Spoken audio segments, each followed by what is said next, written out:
करतो ते तुमच्यासारखीच मंडळी त्याचा लेखाजोखा त्याचा आढावा घेत असते आणि त्यामुळे मूर्ती लहान असली तरी कीर्ती महान आहे असं मी म्हणणार नाही.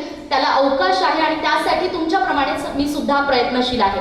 मला या ठिकाणी आवर्जून सांगायला आवडेल की 10 वर्षापूर्वी ज्यावेळी आम्ही या ठिकाणी आलो होतो, मी माझ्यासारखेच अनेक माझे स्पर्धक मित्रमैत्रिणी होते, कॉम्पिटिटर्स होते, प्रतिस्पर्धी होते. त्यावेळी खाली स्पर्धा व्हायची सर, खाली स्पर्धा व्हायची आणि मला वाटतं पत्र्याच्या शेडमध्ये त्यावेळी स्पर्धा झालेली. सलग 2 ते 3 वर्ष आम्ही स्पर्धेला आलेलो आणि पत्र्याच्या शेड 10 वर्षांनंतर तुम्ही या ठिकाणी स्पर्धक आहात आणि तुमच्या डोक्यावर आज सिमेंटचं छप्पर आहे, त्यामागे राबणारे हे हात सगळे आहेत. म्हणून आज तुम्ही या ठिकाणी उपस्थित आहात. खरं तर पु ल देशपांडे एके ठिकाणी असं म्हणतात की म्हणजे त्यांच्या एका पुस्तकामध्ये त्यांनी एक वाक्य लिहून ठेवलेलं आहे की ज्या पावलांना स्पर्श करावी अशी पावलंच आज फार कमी राहिलेली आहेत, किंबहुना अशी पावलंच आज दिसत नाही. पण मी असं म्हणेन की ज्या पावलांना स्पर्श करावा आणि ज्या पावलांना चरण स्पर्श करून आयुष्यभर त्यांच्या ऋणात राहावं अशी पावलं मला यासारख्या भूमीमध्ये बघायला मिळाली. म्हणून मी माझ्या आयुष्यामध्ये मी काहीतरी करू शकले. माझं जे काही यश असेल अपयश असेल त्या सर्व यश अपयशामध्ये जर आपल्या संस्थेसारख्या संस्थांचा नक्कीच वाटा आहे हे आवर्जून या ठिकाणी मी कृतज्ञता व्यक्त करीन. सरांचा सत्कार करण्याची मला संधी मिळाली तेव्हा सुद्धा मी सरांना म्हणाले की सर तुमचा मी सत्कार करावा एवढी माझी निश्चितच अजून उंची नाहीये, कदाचित ती उंची मी गाठेन, तुमचे आशीर्वाद माझ्या पाठीशी आहेत. पण मला थोडंसं अवघडल्यासारखं झालं की अरे काही वर्षांपूर्वी ज्या सरांच्या हातून घोडेकर सरांच्या हातून आपण या ठिकाणी बक्षीस स्वीकारलेला आहे त्यांचा सत्कार आपण कसं करावा, कारण आपल्या उंचीमध्ये आपल्या यश अपयशामध्ये आज त्यांचेच हात आहेत, त्यांचंच योगदान आहे. तर मी खरंच आवर्जून सांगेन की अजून माझी तेवढी उंची नाही, तर येणाऱ्या काळामध्ये सुद्धा सरांचे आशीर्वाद असतील तर ती उंची मी निश्चितच गाठीन. आणि आता मी काहीसा माझ्या प्रवासाला सरांनी सांगितलं की तुमचा प्रवास ऐकून घ्यायला मुलांना आवडेल किंबहुना त्याची उत्सुकता असते.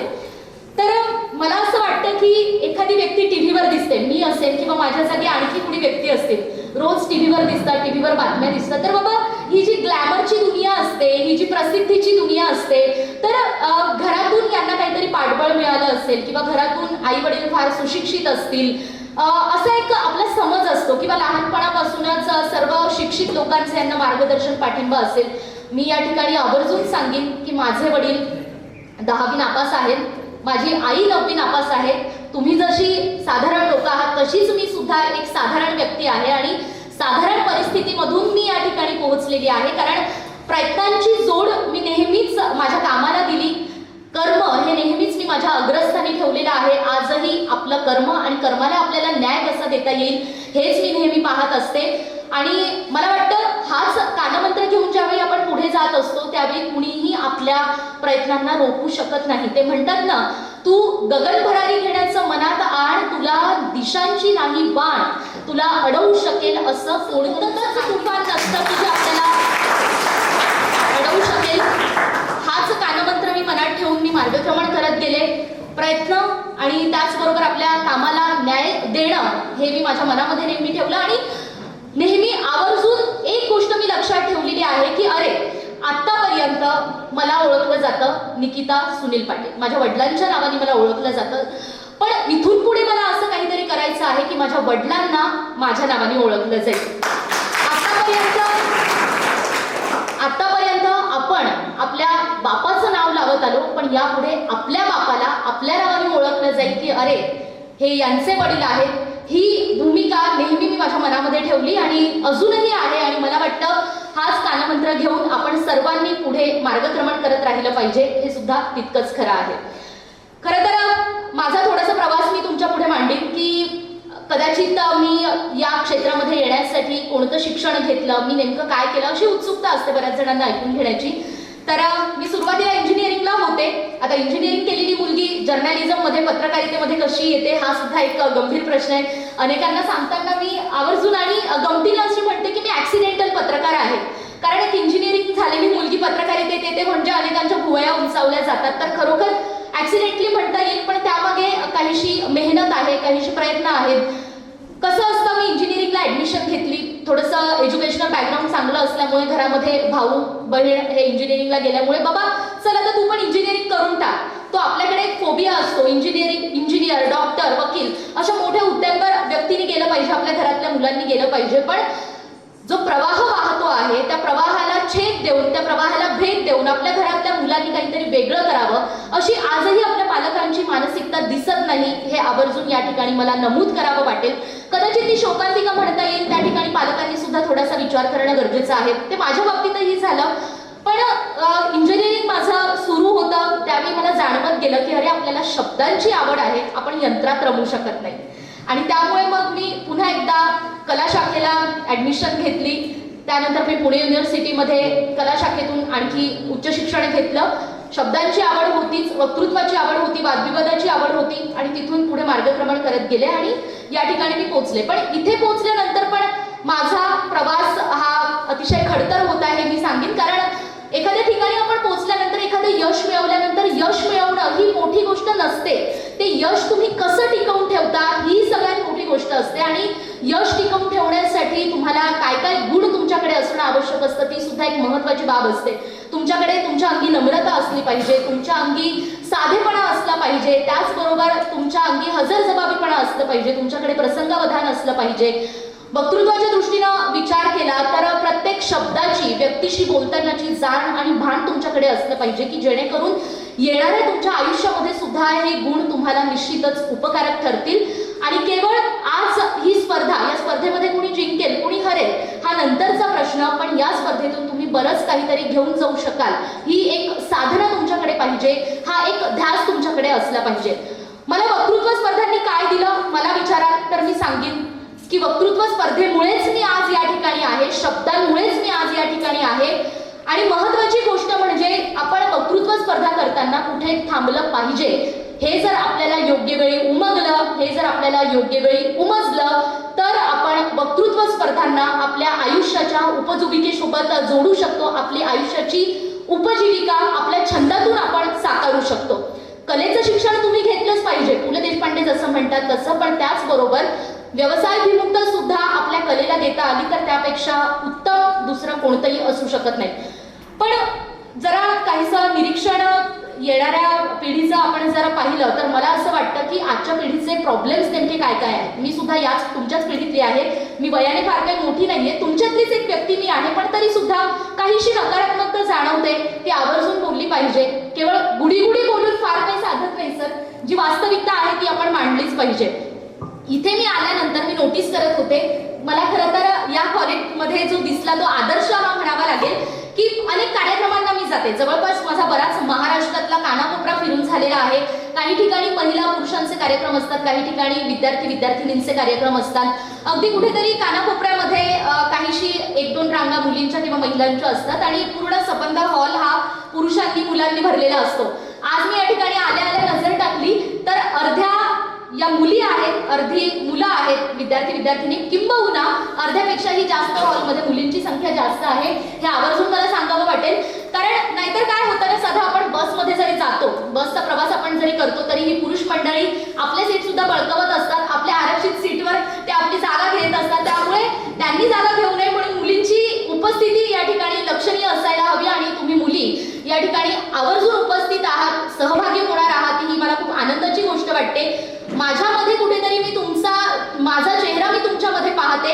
10 वर्षांपूर्वीची मला या ठिकाणी दिसायला लागते. दुसरी आणखी एक महत्त्वाची गोष्ट मी सांगेन की या ठिकाणी येण्याआधी भवारी सरांसोबत आमचं बोलणं झालं तेव्हा सोशल मीडिया किंवा मोबाईलचा वापर या सगळ्या गोष्टींवर थोडंसं आमची चर्चा झाली की आजच्या पिढीला मोबाईलचा वापर त्यांचा खूप होत असतो किंवा सोशल मीडियामध्ये गुरफटून गेलेली आजची पिढी आहे की जी रात्रभर चॅटिंग करत असते. आमच्या वेळी आम्ही म्हणायचो चॅटिंग करत असते, मग त्याच्यानंतर डेटिंग करते, मग त्याच्यानंतर सेटिंग करते. पण हे सगळं करता करता आपल्या आयुष्याची सेटिंग कुठेतरी बिघडत असते. आपली उमेदीची जी वर्ष असतात ती उमेदीची वर्ष त्यांची सेटिंग कुठेतरी बिघडत असते. हे आजच्या पिढीच्या लक्षात येत नाही. पण आवर्जून मी या ठिकाणी सांगेन की मी व्यासपीठावर बसले होते, मी मान्य करीन मी सुद्धा 1-2 वेळा मोबाईल पाहिला, पण सर तुमच्या कॉलेजच्या विद्यार्थ्यांपैकी मला कुणीही मोबाईल हाताळताना दिसलं नाही. खरं तर तुम्ही त्यांचं कौतुक केलं पाहिजे. प्रत्येकाला अतिशय लक्षपूर्वक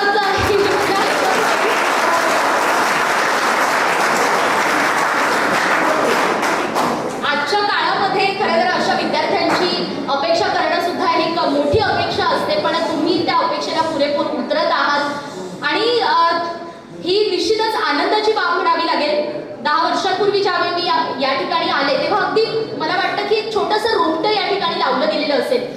आज त्या रोपट्याचा वटवृक्ष झालेला आहे आणि त्या वटवृक्षाला तुमच्यासारखी छोटी फळं लागलेली आहेत. तुमच्यासारख्या फळांचा विकास करण्याची, तुमच्यासारख्या फळांची प्रगती साधण्याची जबाबदारी आपल्या खांद्यावर या सर्व शिक्षकांनी पेललेली आहे. या उजाड माळरानावर हा वटवृक्ष फुलवण्याचं काम या भूमीनं केलेलं आहे. या भूमीमध्ये राबणाऱ्या या हातांनी केलेलं आहे. त्यांचे मानावे तितके आभार खरं तर कमी असतील असं मला आवर्जून वाटेल.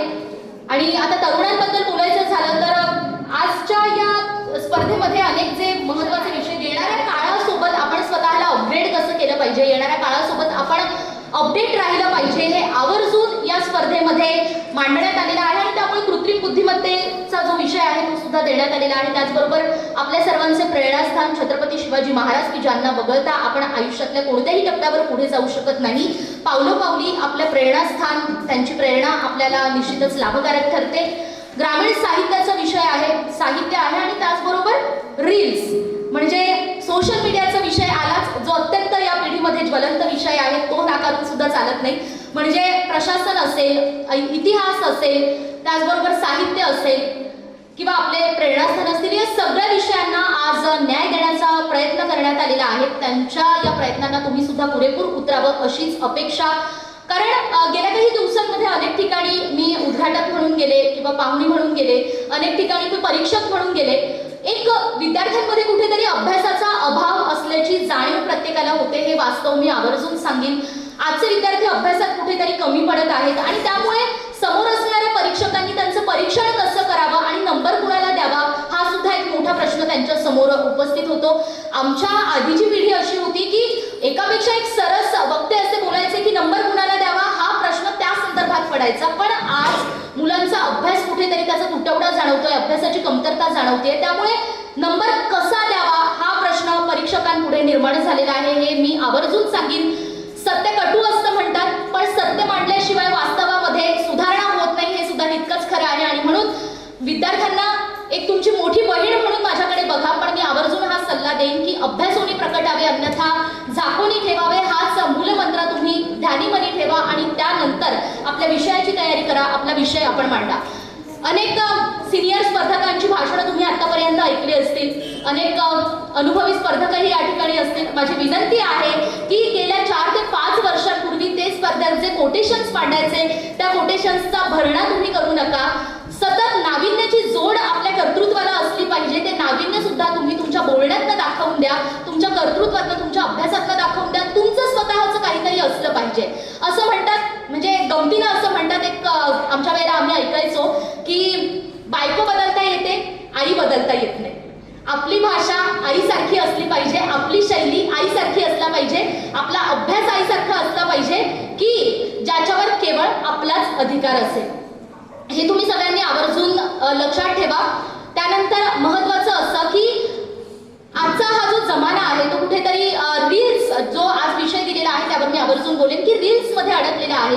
फेसबुक असेल, इंस्टाग्राम असेल, त्यामध्ये अडकलेला आहे. तुम्ही निश्चित त्याचा वापर करा, नाही असं नाही, तुम्ही त्याला गाळू नका किंवा मोबाईलचा वापर तुम्ही पूर्णपणे टाळा असं मी म्हणणार नाही. कारण मोबाईल ही आजची काळाची गरज आहे, हे मी सुद्धा आवर्जून मान्य करीन. पण तो वापर किती असावा हे तुमच्यावर अवलंबून आहे. कोणत्याही गोष्टीचा अतिवापर हा नेहमी धोक्याच्या पातळीवर आपल्याला घेऊन जात असतो. त्यामुळे विद्यार्थी दशेमध्ये असताना या सर्व गोष्टींचा मर्यादित वापर असावा. एकच गोष्ट मी सांगेन की we need ideals, we don't need followers. फॉलोअर्सच्या पाठी पळू नका. आत्ताच्या या जमान्यामध्ये तुम्ही आयडियल्सच्या पाठी पळा. तुमचे आयडियल्स, तुमचे आयडॉल्स कोण असतील त्यांच्या पाठी तुम्ही लागलं पाहिजे. आणि या सगळ्या गोष्टी मनात घेतल्यानंतर तुमचं मन, मेंदू, तुमचं मनगट यावर तुमची पकड असली पाहिजे.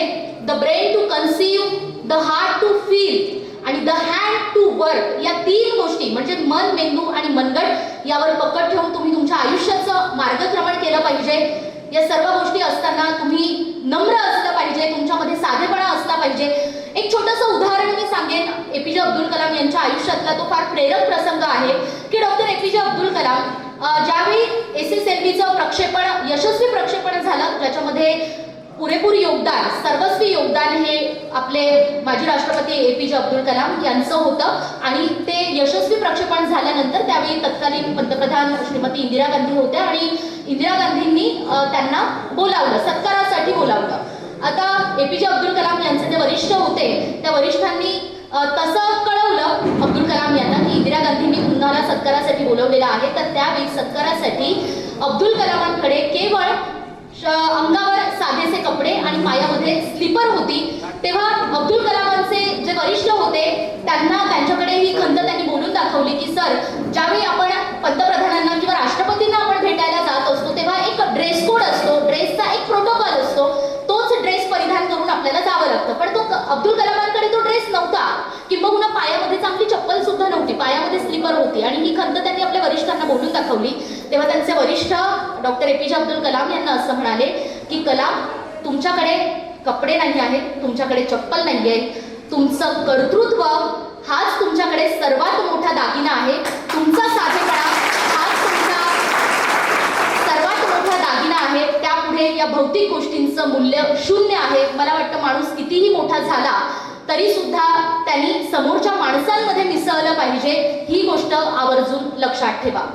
कारण असं म्हणतात, महापुरे झाडे जाती तेथे लभाळे वाचती. म्हणजे महापुरामध्ये एखादं झाड सुद्धा उन्मळून पडतं, पण लहान लहान गवताची पाती किंवा वेली असतात ना, त्या झुकतात आणि त्या महापुरामध्ये तळून जातात. परिस्थितीप्रमाणे तुम्ही झुकायला शिका. आपल्या वरिष्ठांसमोर तुम्ही आवर्जून झुकायला शिका. त्यांच्या चरणांवर डोकं टेकवायला तुम्ही शिका. त्यांचे गुण तुम्ही आत्मसात करायला शिका. खरं तर सांगण्यासारख्या बऱ्याच गोष्टी आहेत, पण आज स्पर्धा महत्वाची आहे. मी बराच वेळ घेतलेला आहे. मला वाटतं मी बरंच काही बोलले. आता सगळ्यांना उत्सुकता आहे, तुम्ही काय बोलणार आहात. खरं तर तुम्हाला ऐकण्यासाठी सर्वजण उत्सुक आहेत, परीक्षण करण्यासाठी उत्सुक आहेत.